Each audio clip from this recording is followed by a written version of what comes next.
thank you for watching my YouTube video. And in this YouTube video I'm going to show you how to make an electric cold smoker for cold smoking cheese. Cold smoking cheese is really easy to do.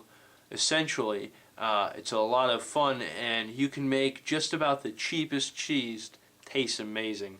You take an ordinary block of cheddar you get on sale at ShopRite for $3, $2, $2.50, whatever they're selling it at. Throw it inside of a grill, cold smoke them for about an hour or two.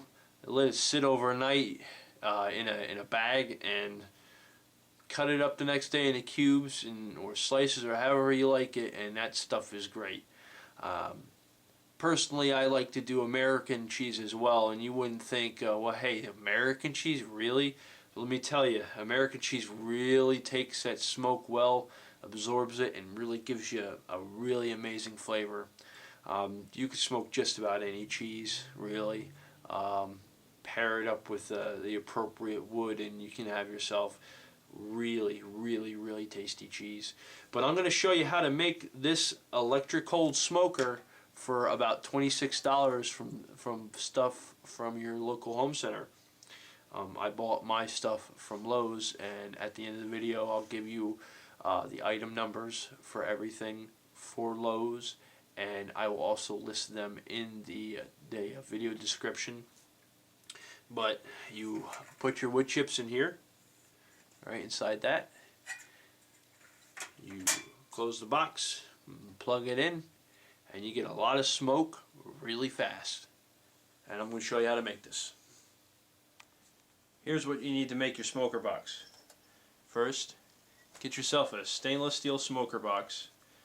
They're about $10, give or take, $1 or $2. Basically, this is what it looks like. It's a little box. You put your chips in. Usually you put this in another grill. Put your chips in here so you can smoke your food. You will need an electric charcoal starter. They use these to start a pile of charcoal. As an element, it gets hot, heats up the charcoal, gets it going. You plug it in, regular 110 outlet.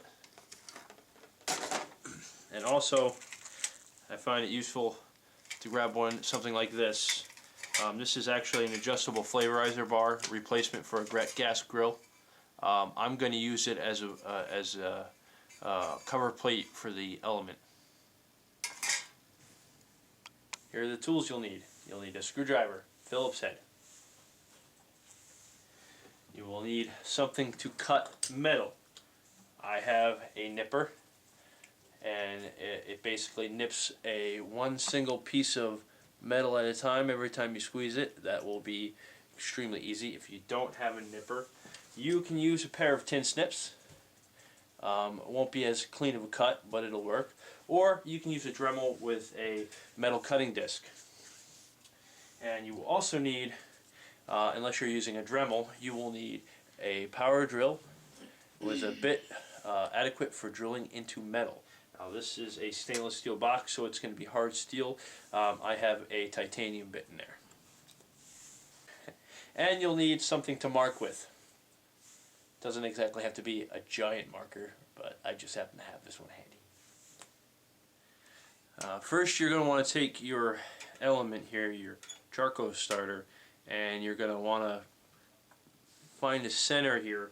You're going to take your marking device, and you want to mark the outside of the element so you know how wide it is.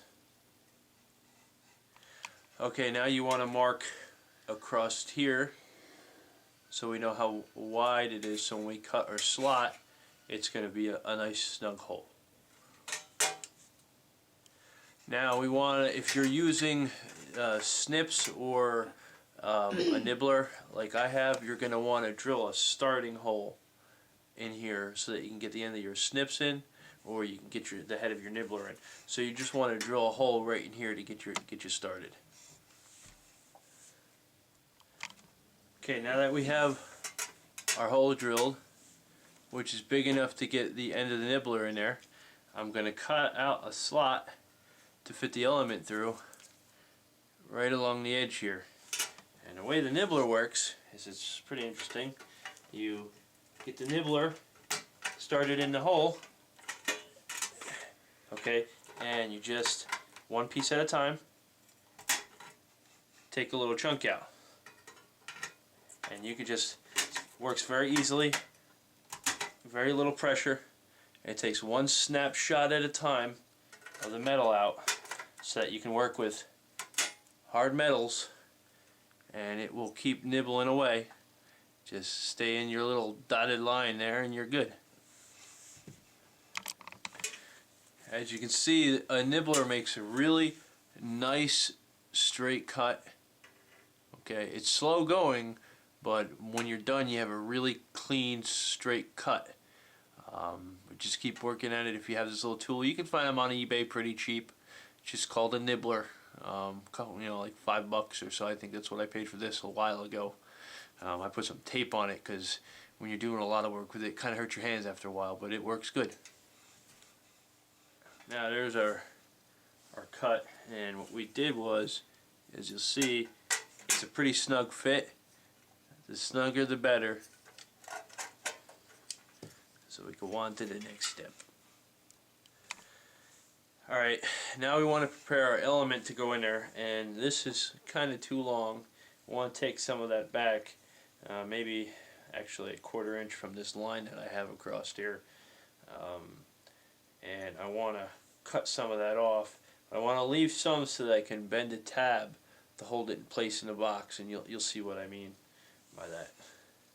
So you're going to need Phillips head screwdriver, and you're going to want to take these screws out of here, and that's going to reveal the very, very mundane inner workings of this device, which really isn't anything but wires connected to an element in some epoxy. Oh, we did this so we can actually move this around to work on it. And we're going to use the nibbler to cut some of it away, or the snips, whatever is easier, and then I'll show you what that looks like. Okay, and I removed the metal piece, cut a bit of it away, and I'm going to take it straight across and make a couple of tabs on there, and then I'm going to put it back in. Now I used the nibbler to cut this kind of M shape out, and we're going to bend this tab up. When we put it in, we're going to bend the other 2 tabs the opposite direction to hold it in place. So I'm actually just going to bend this up now, which is pretty easy to do by hand. This stuff isn't the strongest material. Alright, and that's all for now. And we'll put this back in, and we're going to place the element inside the box. Alright, so now we have the element in the box. Okay, I slid it through this slot. Okay, and as you can see, this little tab here, these go inside the hole, and that tab, just like that, keeps it from going any further. Alright, and then what you're going to do is, once you have it like that, is you're going to bend these tabs up just like that, and now the element will stay in place and it's affixed in there. It's not going to go anywhere. Okay. The last and final step is you take that little anti-flare replacement bar, is about $6, and you're going to put it with the pointy side down in the box, and there should be a little spring to it. Should push in but press against the sides. If it's too wide, you can bend it a little bit, but you still want it to be springy so it holds itself in place. And you can push that all the way down to the element, and you have a spot where you can put your chips. Shut the box, put it in your grill with your cheese, plug it in, and you're smoking. You probably want to throw like a cloth or something over the top of the grill if you have like a gas grill you're using. Again, if you're using a gas grill, you're not lighting the gas grill. You're just putting your cheese in the grill, putting the smoker in there, covering it so you can trap that smoke inside. Now, one thing I need to tell you about this charcoal starter. It is just an element. It does not have a thermostat. It is not a good idea to leave this thing plugged on for numerous hours smoking cheese. You won't need to. What you do is you put your chips in here, you plug it in for about 10 minutes or so, or until it's really smoking good, and you unplug it. and you wait until the smoke kind of dissipates, and then you plug it in again for about 10 minutes. You're going to get a good 20 minutes to a half hour where you're not going to have to plug it in, you know, depending on how much wood chips you put in there, how wet they are, etc. But you don't want to leave it plugged in all the time. But it will give you a lot of smoke, and it'll give you a lot of smoke quickly. So that's the main point, and it works very well. You can leave it plugged in for a bit longer, but I wouldn't go more than 15 minutes, maybe 20 minutes max, because you're basically going to be burning this element out. It won't last very long. So, I mean, unless you want to go and buy another one of these for $10 and replace it pretty soon, I say about 10-15 minutes at a clip will give you plenty of smoke to do what you need to do. Right? And if you want to know everything I bought to make this, it costs about $25 to $26. I shopped at Lowe's, and I will give you the item numbers you need to look for. The first one is for the stainless steel smoker box. Here's your item number, 183371. Okay. Then your charcoal starter, which here's your item number again, is 231024. And the very last item number is for the replacement anti-flare bars, which you don't actually need to put this in here. I like to, because it gives you a nice spot to put the chips, and it'll increase the longevity even more of the element. The item number for this replacement part at Lowe's is right there, is 83425. And just stop at Lowe's and go to the grill section.